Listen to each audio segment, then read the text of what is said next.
Hello दोस्तों, तो स्वागत है आपका आज के एक और इस न्यू वीडियो के अंदर। तो कैसी चल रही है आप सभी की तैयारी? आई होप कि आप सभी की तैयारी अच्छी चल रही होगी कि अभी तक आपने एक जो है अपना सिलेबस ही पूरा कंप्लीट कर लिया होगा आर्मी अग्निवीर 2026 के एग्ज़ाम के लिए। जो जैसा कि आप सभी को पता है ये इतिहास की सबसे बड़ी वैकेंसी जो है वो भी हमारे सामने तैयार खड़ी है, उसका एग्ज़ाम हमारे सामने आने वाला है। तो आई होप आप सभी ने एक्साइटेड भी होंगे अपने एग्ज़ाम को लेकर, क्योंकि हमने जो पिछले 5-6 महीनों से लगातार इसी एग्ज़ाम की जो तैयारी की है, उस एग्ज़ाम को देने के लिए अभी तक आप पूरी अच्छी तरीके से तैयार भी हो चुके होंगे और आपको ये पूरा कॉन्फिडेंस अब तक डेवलप हो चुका होगा कि हाँ, मुझे जाना है और इस बार एग्ज़ाम को पूरी अच्छी तरीके से फोड़ना है।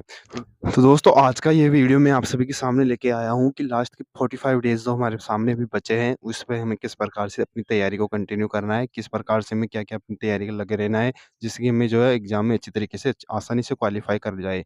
जैसा कि दोस्तों आप सभी को पता है कि अब हमारे एग्ज़ाम के मैक्स टू मैक्स 45 डेज़ बचे हैं। तो हमें इन अच्छे तरीके से इन 45 दिनों का पूरा से पूरा इस्तेमाल करना होगा और इस टाइम हमें जो है अपनी तैयारी में बिल्कुल ढील नहीं बरतनी है और जितना हो सके उतने ज़्यादा से ज़्यादा इस बार हमें और इसी टाइम हमें ज़्यादा से ज़्यादा चैप्टर्स को कवर करना है, ज़्यादा से ज़्यादा सब्जेक्ट के अंदर।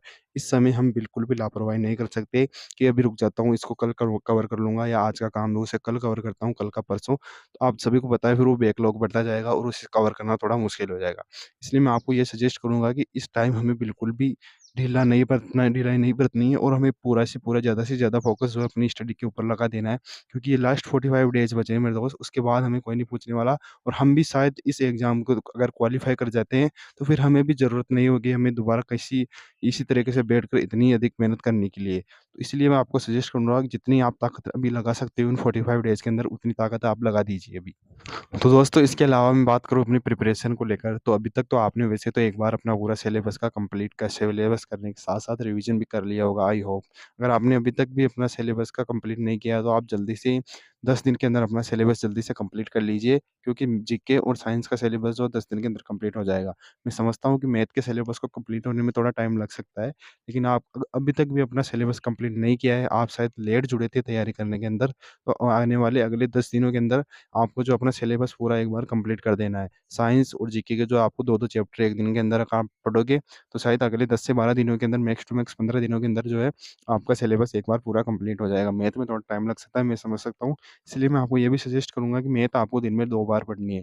2 से 3 घंटे सुबह पढ़ लिए, 2 से 3 घंटे आप शाम को मैथ पढ़िए। लेकिन मैथ को अगर आपको अच्छी तरीके से कंप्लीट करना है, तो उसे टाइम देना होगा। इसलिए मैं बोल रहा हूँ मैथ का सिलेबस होने में भी टाइम लगता है, उसका रिवीज़न करने में भी टाइम लगता है।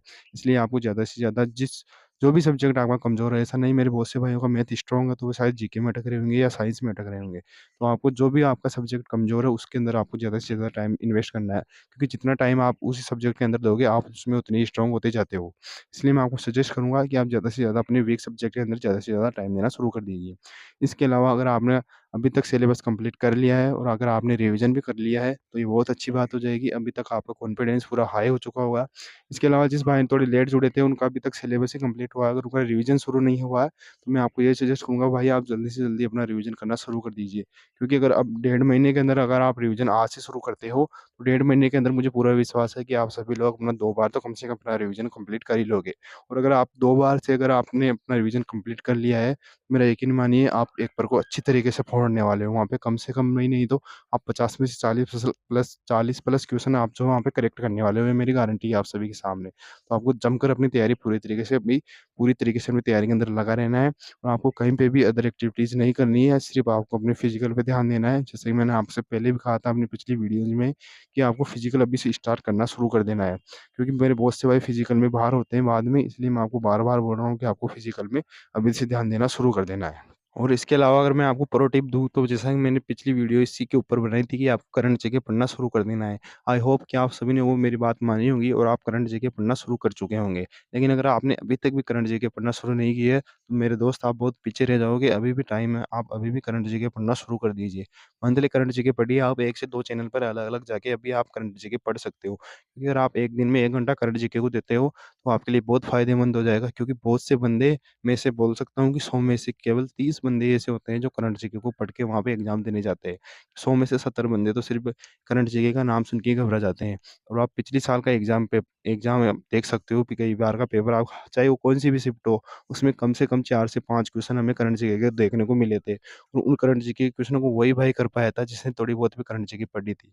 ऐसा नहीं बोल रहा कि करंट जीके बहुत डीप आने वाली है, लेकिन करंट जीके आने वाली है और करंट जीके अगर आप नहीं पढ़ते हो तो आप ऑटोमेटिक ही उन 100 में से 70 वाली भीड़ में चले जाओगे। इसलिए मैं आपको बार-बार रिपीट कर रहा हूँ कि आपको करंट जीके पढ़ना है।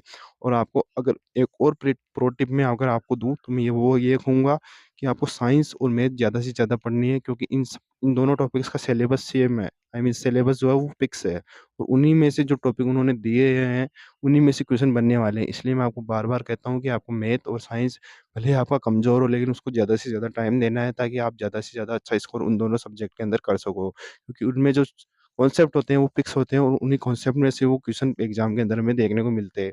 रीजनिंग को तो आप अच्छी तरीके से कर ही दोगे, क्योंकि मैथ जिस बंदे की कंप्लीट जिसने कंप्लीट मैथ पढ़ लिया आर्मी अग्निवीर के लिए, तो उसके लिए रीजनिंग करना कुछ ज़्यादा बहुत बड़ी बात नहीं हो जाएगी। इसके अलावा मैं बात करूँ मॉक टेस्ट को लेकर, दोस्तों आपको अभी से अलग-अलग चैनल, अलग-अलग ऐप के अंदर आपको मॉक टेस्ट देना शुरू कर देना है। क्योंकि जितने ज़्यादा आप मॉक टेस्ट दोगे उतना ही आपका कॉन्फिडेंस बढ़ता जाएगा। कभी आपको मैं बार-बार ये बोलता हूँ कि कभी भी आपको मॉक टेस्ट के अंदर अपने नंबर नहीं देखने हैं कि मेरे आज चलो इतने में से इतने नंबर आ गए, चलो आज तो हो गया, चलो ऐसा आपको बिल्कुल नहीं करना है। आपको जो है हमेशा अपने मॉक टेस्ट के अंदर आपको अपनी रैंक देखनी है। जैसे अगर किसी ऐप के अगर 5000 बंदों ने अगर मॉक टेस्ट दिया है, उसमें से अगर आपकी रैंक 500 या 1000 के बीच में 500 से 1000 के बीच में अगर आपकी रैंक आ रही है, तभी आप अपने आप को सेफ समझना कि हाँ, मैं एग्ज़ाम में अगर मैं बैठता हूँ, तो मैं 5000 में से टॉप 500 या 1000 बंदों के बीच में आ रहा हूँ, तभी आप अपना एग्ज़ाम क्वालीफ़ाई कर पाओगे। नंबर आपको कभी नहीं देखना है, क्योंकि हो सकता है कुछ क्वेश्चन आपको आए, कुछ क्वेश्चन आपको ना आए, लेकिन जो रैंक होती है वो हमेशा आपकी फ़िक्स बनी रहनी चाहिए। जब मैंने रैंक आपको बताई, उसी रैंक के अंदर आपके हमेशा नंबर आने चाहिए।